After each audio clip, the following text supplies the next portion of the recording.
Yan. Tingnan natin. Yun. We are live. I think we're live. Hi guys. Hi Facebook. Naririnig niyo ba ako? Can you guys, pwede ba kayong mag-comment dyan sa baba kung naririnig niyo ako? And by the way, gusto kong gawin itong short training na to, itong Facebook Live short training na to para ipagpatuloy yung last training na naputol, no? And ang i-discuss ko dito, gusto kong i-discuss at gusto kong i-share sa inyo ay yung 15 ways how to stay motivated. And it's very, very important sa business na ginagawa natin na palagi tayong motivated. Bakit? If we are motivated, kapag lagi kang pump up, pag lagi kang motivated gumawa ng action, no, ng massive action, ibig sabihin nun, doon mo mapoproduce yung mga result na gusto mong makuha. No? Doon mo magagawa yung mga necessary action na kailangan para makapag-produce ng mga resulta na gusto mo.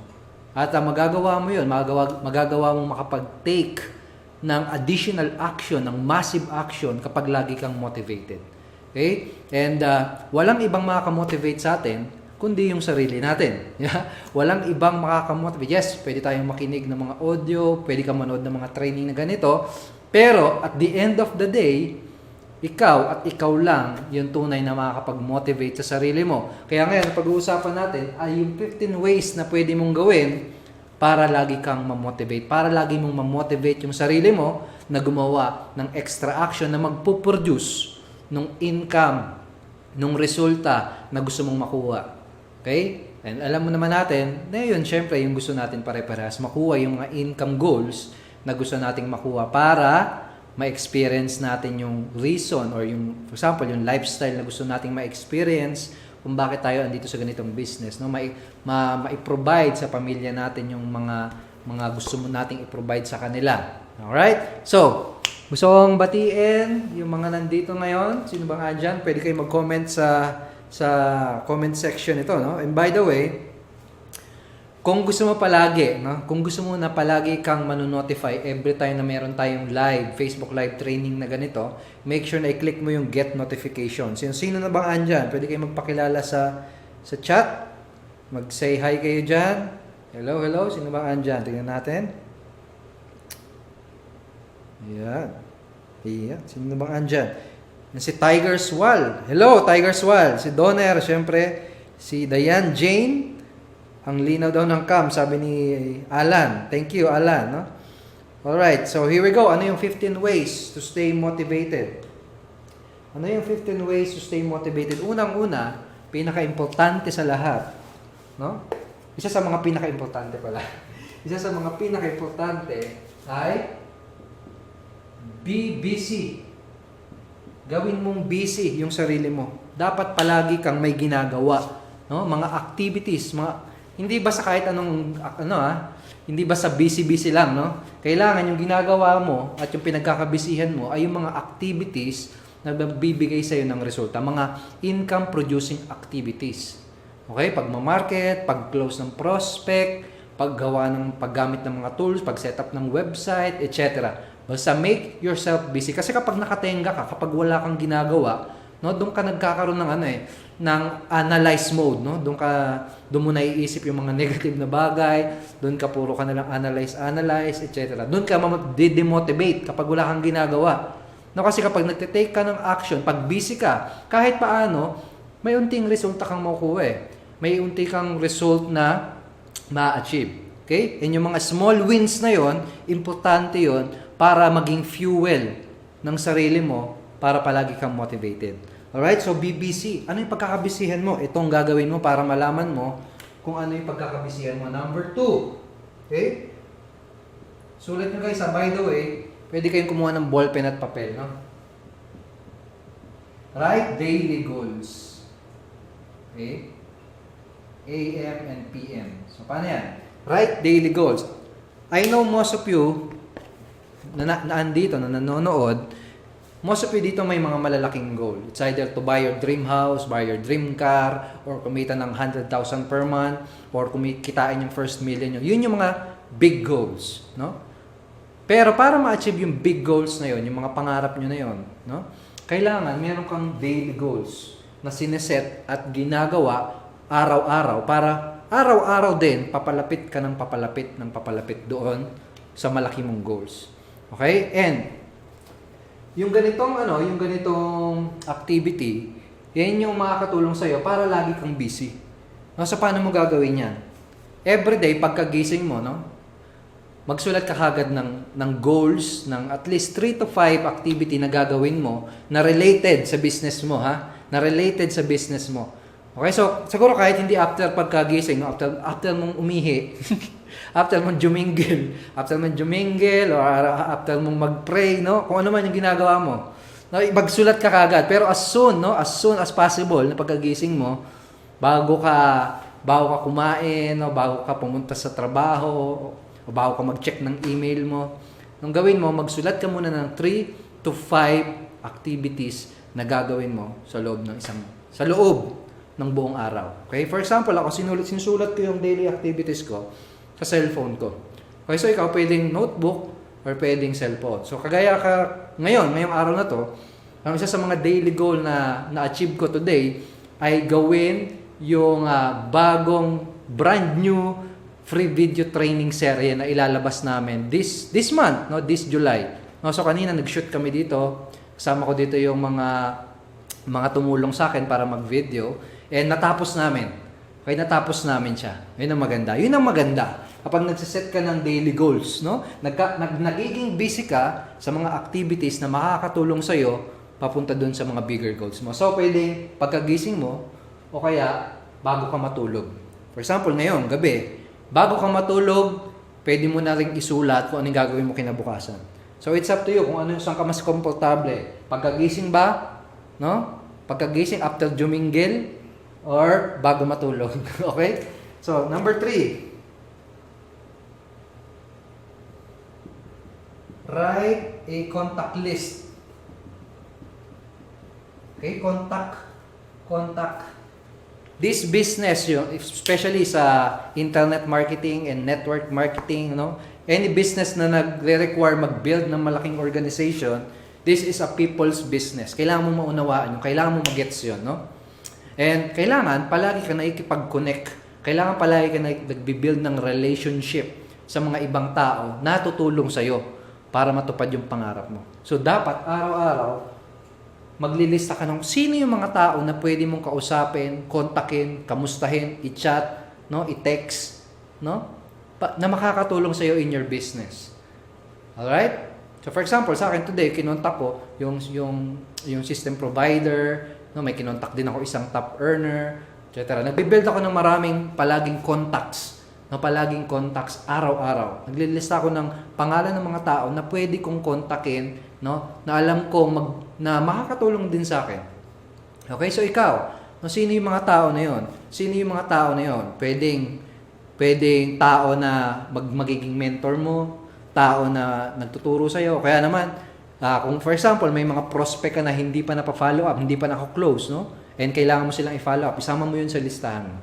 Okay, may business partner ka na medyo may tenga, no, medyo alam mo yun, na medyo natutulog, no, kontakin mo, no?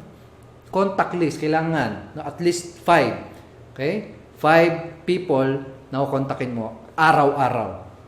Okay? So yan. Kasama 'yun, by the way, sa mga papasama sa pagiging activities, no, sa mga activities na gagawin mo para ka maging busy. So number 4, very very important. Ito, read books. Napakasimple pero napaka-effective way para i-motivate yung ating sarili. Okay? Every time nagbabasa ka ng libro, may bago kang natututunan. Pag may bago kang natututunan, may bagong idea na papasok sa iyo, no? And it will fuel action, no? And action, doon ka ma-motivate, no? Doon yun yung tutulong sa iyo para ma-motivate ka. Alam mo yung kasabihan na the body in motion stays in motion. No? The body in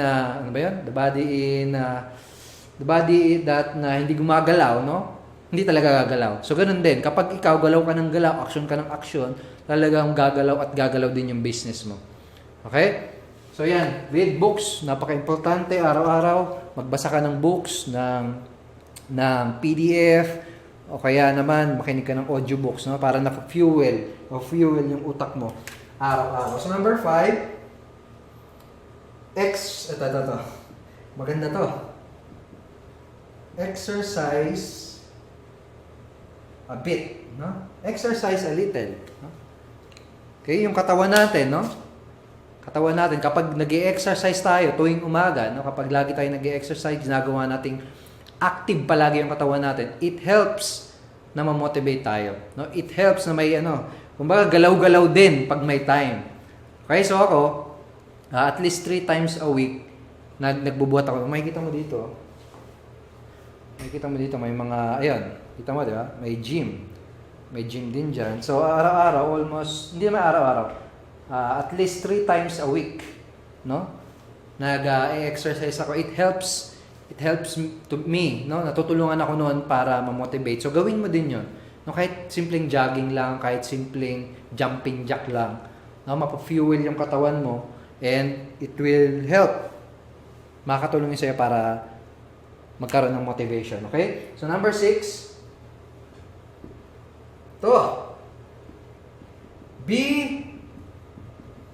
energetic and excited.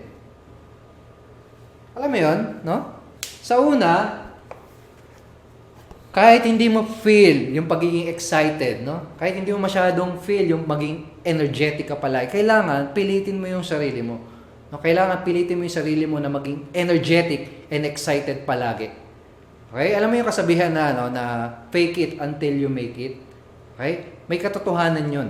No? Sa una, kunwari ka lang na palaging excited. Sa una, kunwari ka lang na energetic. Pero darating yung point na masasanay na yung katawan mo na palagi kang excited, na palagi kang energetic. Alright? And it will transfer. No? Yung ganung attitude, yung ganung level ng energy, matatransfer yun sa business mo. Kung paano mo ginagawa yung business mo, kung paano ka kumausap ng prospect, kung paano ka mag-shoot ng videos, no? Magta-transfer lahat yun. Lahat yun affected, lahat yun may benefit kapag pinilit mo yung sarili mo na palaging energetic, palagi excited. Now, pag papatay-patay ka, no? Tingin mo, imagine mo, may kausap kang prospect. Imagine mo, gumagawa ka ng sales video, tapos papatay-patay yung itsura mo na tipong hindi ka passionate, tipong parang wala ka lang pakialam, basta makaraos lang. No? Tingin mo, may influence mo sila. Tingin mo yung prospect mo, may enganyong pakinggan ka. Tingin mo, may influensyan mo sila. No? Hindi. Kapag energetic ka naman, no? Kapag may passion ka dun sa ginagawa mo, no? Passionate ka dun sa binibenta mo, napaka-pump up mo, alright? Matatransfer yun. May kita yun ng mga prospect mo. Okay? Okay? Siyempre, yun yung magpuproduce ng result. And again, pag may resulta, motivated ka na naman. Alright? So yan. Very important. Sulat nyo yan. 7.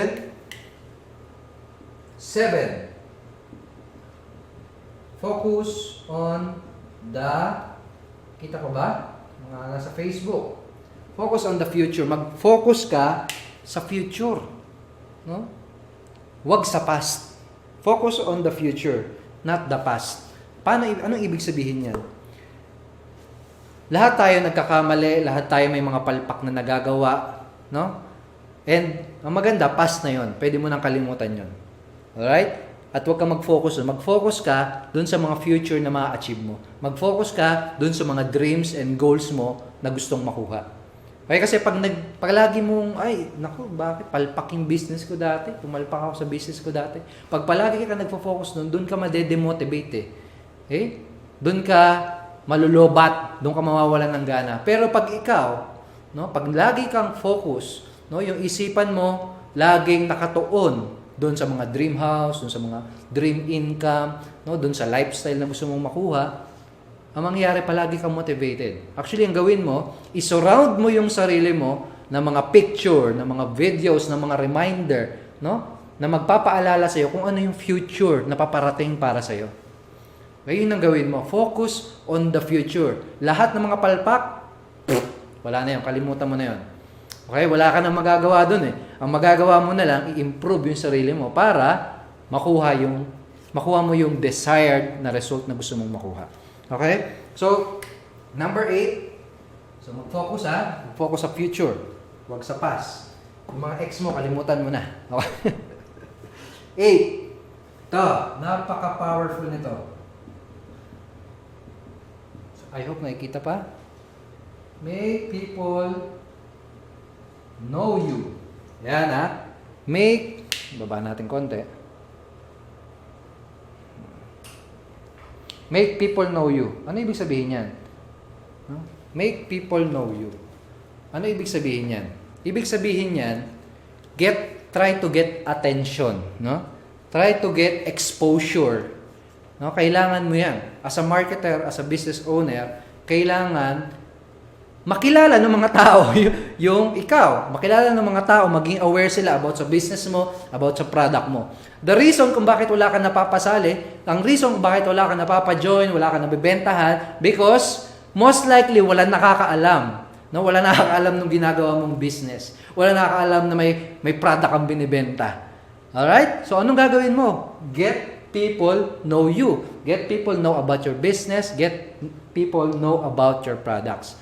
Okay? So, anong gagawin yan? Araw-araw, no? Isama mo sa pagkakabisihan mo na palagi kang mag-create ng awareness. No? Palagi kang magmamarket sa internet. Palaging may makakakita ng mga business mo, ng product mo, etc. Alright? So, no? Ganon. Ano ba yung mga pinaka-successful na brands? Sino ba yung mga pinaka-successful na top earners? Di ba ang dami nakakakilala sa kanila? Yun ang gawin mo, laging daily goal mo. Paano ako mas makaka-reach ng mas maraming tao? Paano ako makikita ng mas maraming prospects? Paano ko mapapakita sa mas maraming tao yung aking business, yung aking products? Yun yung palagi mong itanong sa sarili mo. On a daily basis, gumawa ka ng effort to make people know you. Bakit ako nag-webinar? Bakit kami nagkakandak ng mga ganitong klaseng training? Bakit kami nagkakandak ng mga ganitong klaseng live broadcast? Para mas maraming tao yung makakilala sa amin. No? Isa yon sa mga key ingredients for your business success.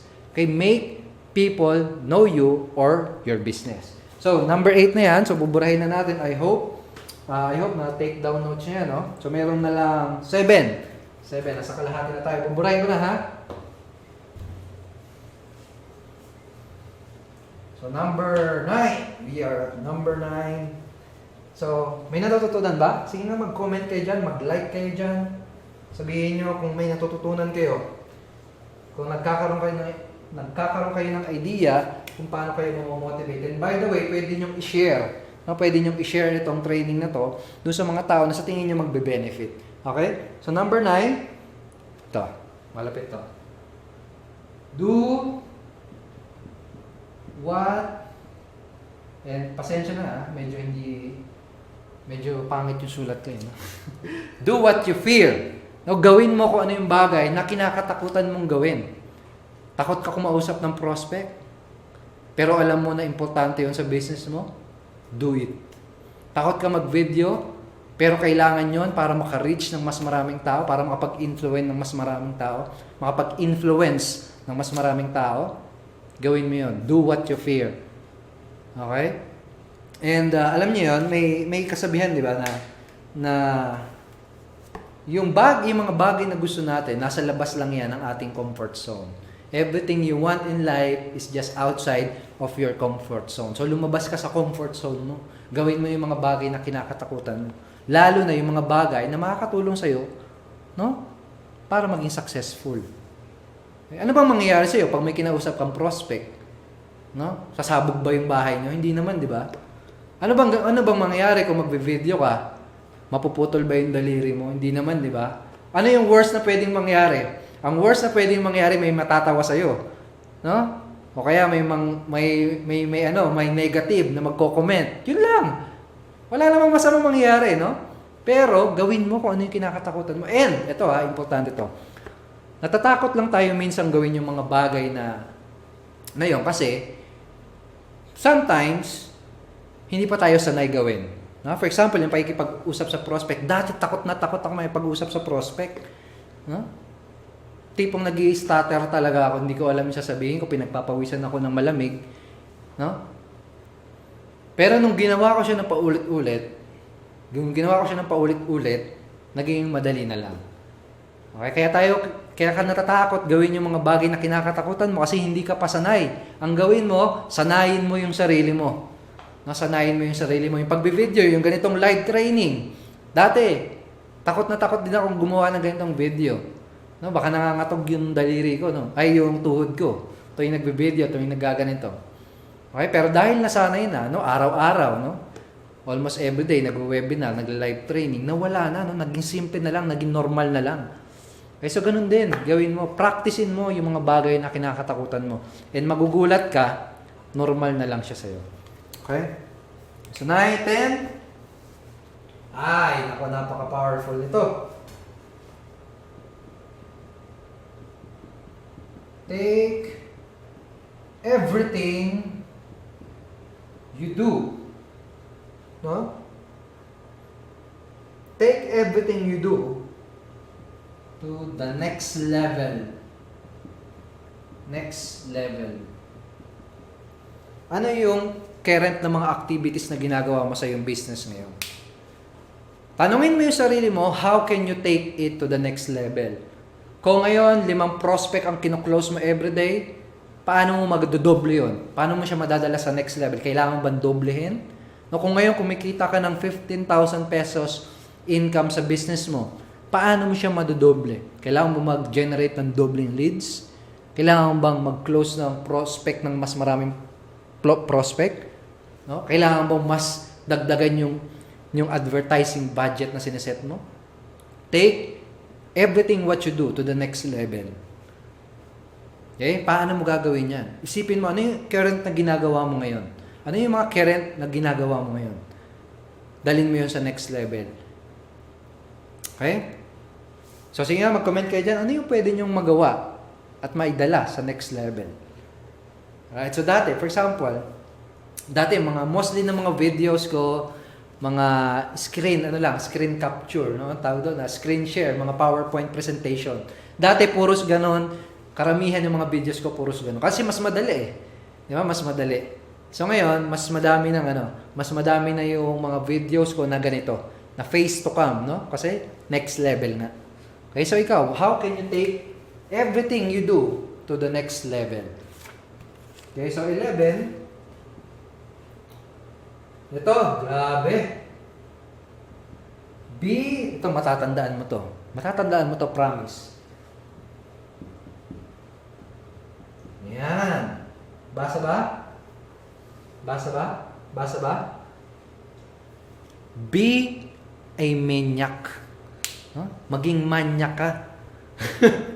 ano may ibig sabihin niya? Ang basos mo naman, Edward. Puro kalokohan na tayo na. Hindi. Yung maniac, ang ibig kasi, ang isa, may dalawang ibig sabihin niyan. Yung isa yung, alam mo yun, yung kalokohan. Yung isang may ibig sabihin niyan ay yung person na extremely enthusiastic sa isang bagay. Okay? Sa atin, sa business na ginagawa natin, sa business na ginagawa mo, question, gaano ka ka-enthusiastic? Sige nga, sagutin mo from 1 to 10. Gaano ka ka-enthusiastic? Gaano ka ka-passionate? No, kapag passionate ka sa isang bagay, pag enthusiastic ka sa isang bagay, kahit na anong mga challenges, no, kahit na anong problema dumating sa iyo, motivated ka pa rin eh. Okay? Pero dapat, yun, enthusiastic ka doon sa ginagawa mo. Gawin mo, kung talagang nakikita mo itong business mo, itong career mo, ang siyang magdadala sa iyo dun sa promised land, dun sa pangarap mo, make sure na ikaw ay enthusiastic at super passionate diyan sa business na ginagawa mo. No, maging maniac ka, no, extremely enthusiastic about diyan sa ginagawa mo. Sige nga, sabihin mo from 1 to 10, gaano ka ka-enthusiastic. Kapag sinabi mo 1 to 5, ay medyo kailangan mo itaas pa talaga yan. No, kailangan mo pa talaga itaas yan. Hanggat hindi yan 10, huwag kang titigil. No? Hanggat hindi yan number 10, kailangan yun maging point na magiging maniac ka talaga. No? Maging maniac. Kasi nga sabihin mo dyan sa chat box, I will be a maniac in my business. No? Maniac in success. Maniac in achieving my dreams. Okay? So number 12. No, dami nyo ng maniac dyan, ha? 12. Get good problems. Good, ha? Get good problems. Ito tanong, paano mo malalaman na nagte-take ka ng massive action sa business mo? Malalaman mo na nagte-take ka ng massive action sa business mo kapag may nakukuha kang mga bagong good problem. Anong klaseng good problem? For example, sobrang dami na kumukontak sa'yo, hindi ka na magkanda-ugaga. Sobrang dami nag-i-inquire sa'yo, sobrang daming tumatawag sa'yo, no? Like, patulog ka na, may tatawag pa din, no? Good problem yun. Ibig sabihin, nag-take ka ng massive action na naging resulta ng good problem na yun. So, yung problem na yun, susolusyonan mo na naman. Pero yun yung isa sa magiging clue na nagte-take ka ng massive action. And, syempre, kapag gano'n na yung problem mo, good problem yun, mas lalo kang mamomotivate, no? Kasi magandang problem siya eh. Di ba? Another, ito for example, isa sa mga bagong problem na may experience ko na naman. Bagong problem na may experience ko ay kailangan ko na namang dagdagan yung budget ko for my email contact list, for my autoresponder, no? Yung nagpapadala. 'Di ba nakakatanggap kayo ng email sa akin, no? So I'm paying for those service. I'm paying around 200,000 per year para dun sa ganung klase ng service. Alright? Pero kailangan na naman dumagdag. Kailangan na naman daw lakihan yung budget. Bakit? Kasi mas lumalaki na yung email list ko, no? Okay, so good problem 'yun, magandang problem 'yun kasi ibig sabihin, mas marami akong taong nako-communicate, mas maraming taong nakakakilala sa akin na. No? So, good problem. Ikaw, mag-create ka ng good problem. No? Good problem will motivate you. Ibig sabihin kasi noon, nakakapag-produce ka ng results. Okay? Ito, number 13. Kunti na lang. Number 13. Sige, mag-comment nga kayo dyan. Yan. Number 13, ito, importante. Invest in yourself.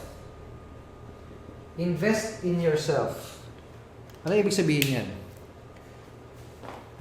Di ba, yung mga magulang natin nag-invest yan ng pera para pag-aralin tayo sa college, para pag-aralin tayo sa high school, sa elementary, etc. No? Para makakuha ng trabaho. Okay? Pero gaano kalaki yung ininvest nila? Di ba? Malaki. Ha?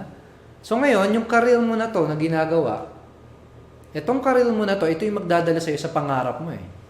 Di ba? So, dapat lang na mag-invest ka rin sa sarili mo o sa business mo. Okay, so mag-invest ka. Paano ka mag-i-invest sa sarili mo? Gawin mo, mag-invest ka sa mga training courses, no, na magtuturo sa'yo kung paano maging better marketer, kung paano maging better entrepreneur. Bumili ka ng mga courses, umattend ka ng mga seminar, mag-invest ka sa sarili mo. Mag-invest ka sa sarili mo, mag-invest ka sa business mo. Kaya huwag mong tipirin. No? Pero mo, yung business mo, yun yung magpapayama sa'yo, tinitipid mo. Di ba? Imaginein mo yun, no? Okay, kung meron kang golden goose, no? Goose na nangingitlog, no? Na nangingitlog ng ginto, syempre dapat pakakainin mo yun. No? So sa business natin, yung level of skills, yung knowledge, no? And yung know-how mo, yun yung kailangan mong pag-investan. Ano? Ako personally, nag-i-invest ako sa business ko by buying training courses, by attending seminar, by buying yung mga tools na kailangan ko, no? By investing to people.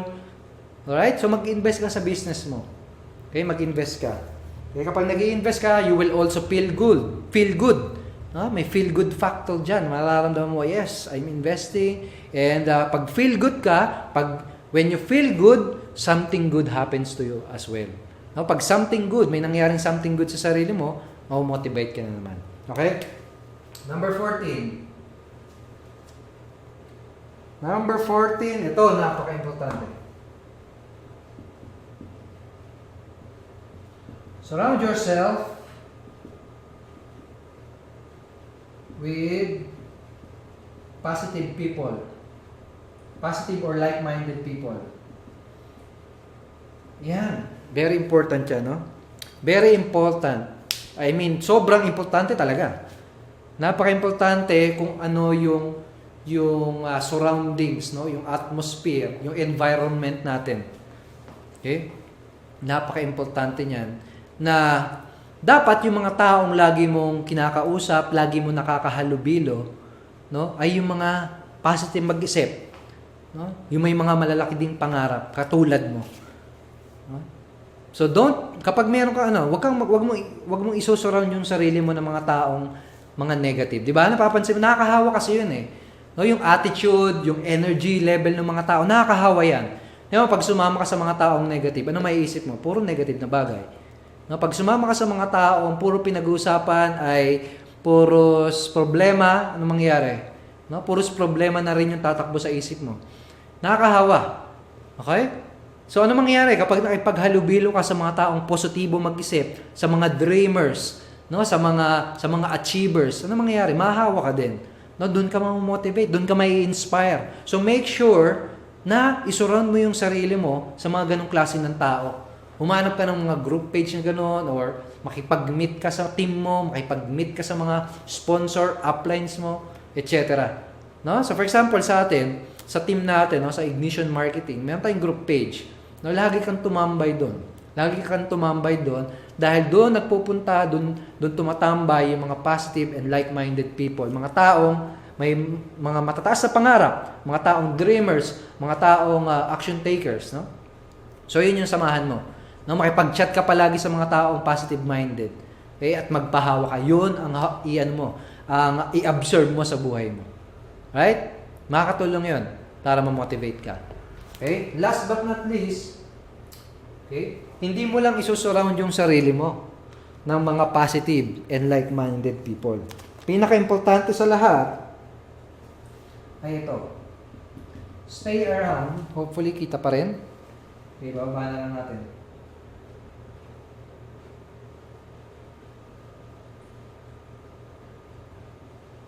Stay around people taking actions. No? Stay around. Kita ba? Sige.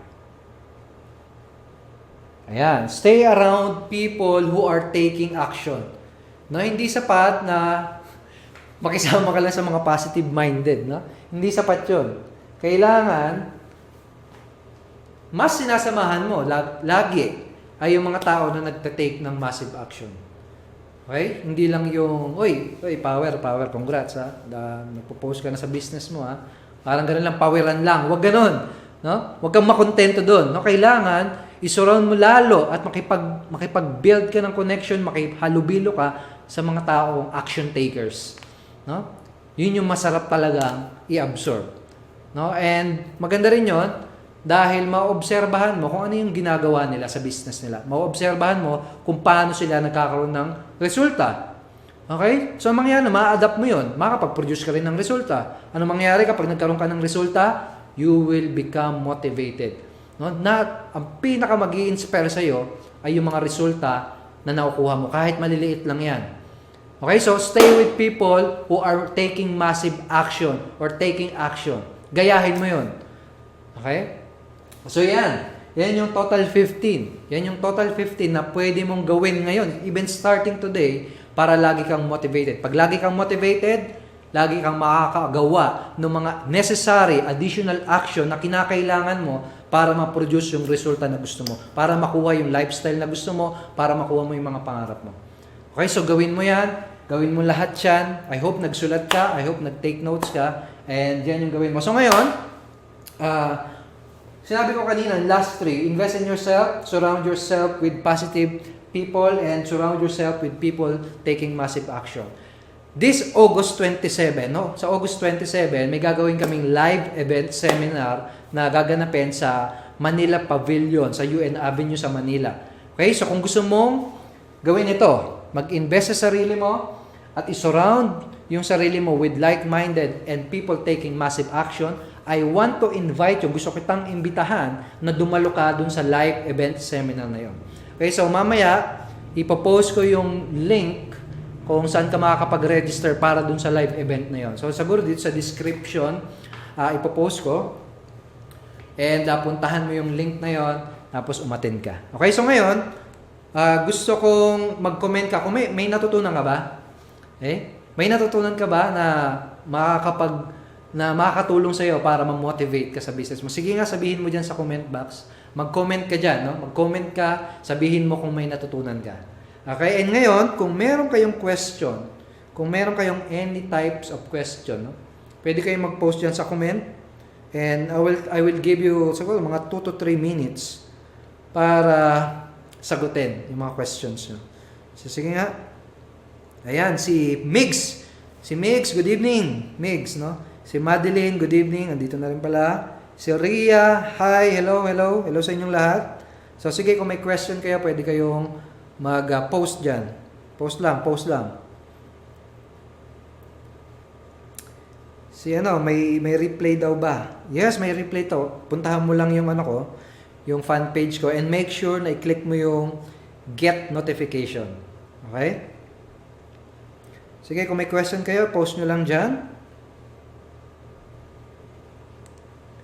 Basahin ko yung inyong mga comments.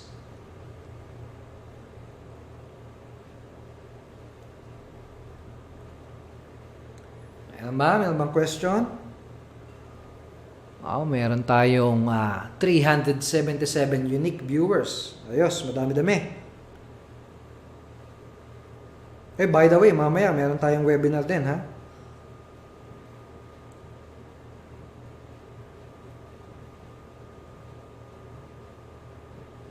Okay, kung may question kayo, ilagay nyo lang dyan.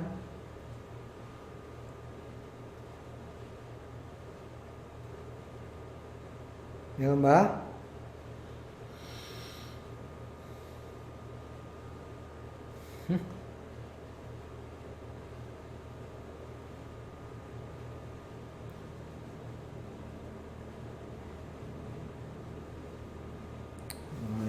Dali lang, ha?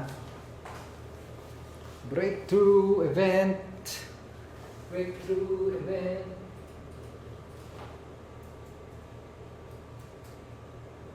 Ayun, event breakthrough pala.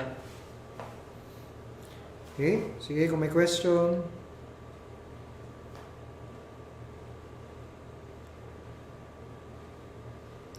And by the way, guys, gusto ko lang i-remind na yung ticket para dun sa breakthrough event, no, yung event na mangyayari this August, ay tataas na yung price ng ticket niya in 9 days.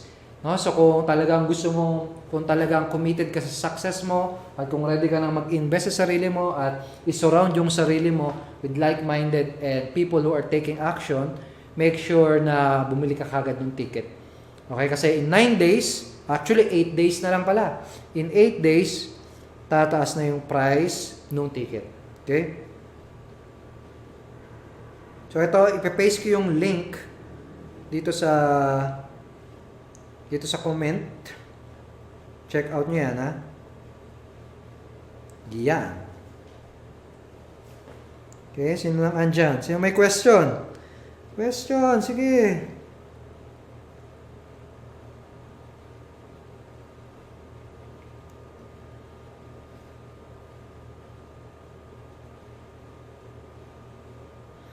Si Derek from Ormoc.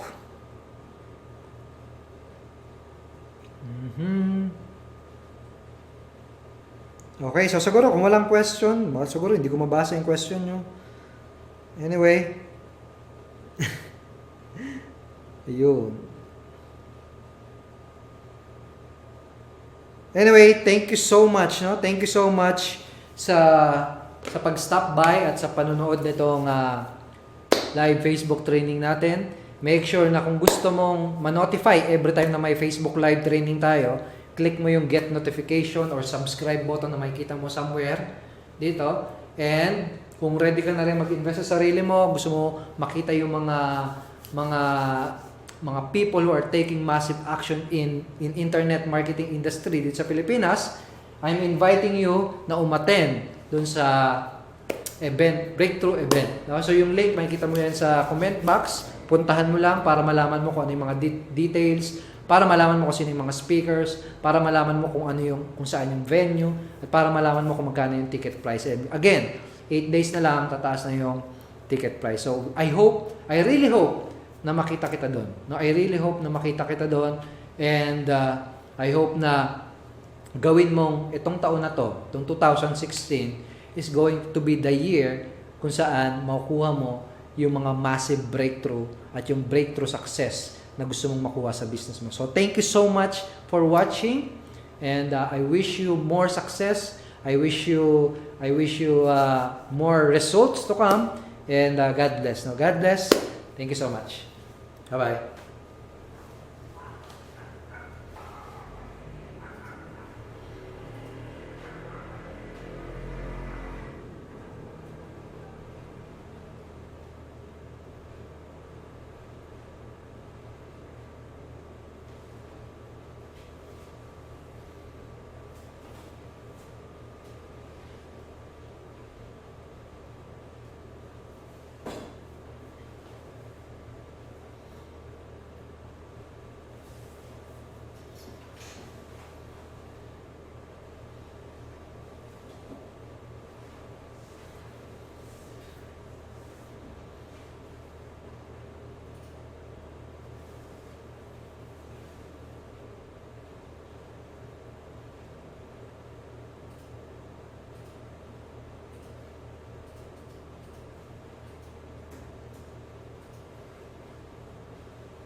Invest ka. Paano kung i-invest sa sarili mo?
Bye-bye.